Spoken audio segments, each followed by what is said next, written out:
সিরিয়ালের দুনিয়া থেকে বাংলাদেশ, তারপর টলিউডে পা দিয়েই সুপারহিট ইথিকা পাল। বেশ কিছুদিন ধরে এই নায়িকা আবারও আলোচনায়, কারণ বাংলা জুড়ে এখন কিশোরী ঝড়। খাদানের এই গান দর্শক মনে ভাইরাল, সর্বত্র এখন কিশোরী রাজ।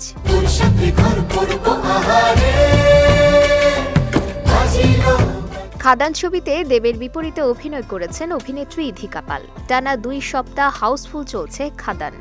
গোটা টিমের সঙ্গে প্রেক্ষাগৃহে দর্শকদের সঙ্গে দেখা করে নিচ্ছেন তিনিও। পর্দার রঞ্জে এখন সকলের স্বপ্নের কিশোরী। বাংলাদেশে ভাইরাল প্রিয়তমার পর এবার ইথিকার কিশোরী গানটিও হিট, আর এর প্রভাব কতটা তার প্রমাণ মিলল এবার হাতে নাতে। গাড়িতে বসে ইথিকা, সিগন্যালে দাঁড়িয়ে থাকা অবস্থায় পাশ থেকে আচমকাই এক শিশুর চিৎকার, কিশোরী কিশোরী দেখে মুহূর্তেই তা ক্যামেরাবন্দি করে নায়িকার টিম। আনন্দ ইথিকার চোখে মুখে ধরা দেয়।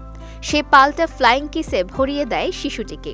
এখানেই শেষ নয়, তিনি আবার গাড়ি ছুটিয়ে যে বাইকে শিশুটি ছিল তার পাশে নিয়ে যান, হাত তুলে বাইও বলেন। সোশ্যাল মিডিয়ায় বর্তমানে ভাইরাল সেই ভিডিও।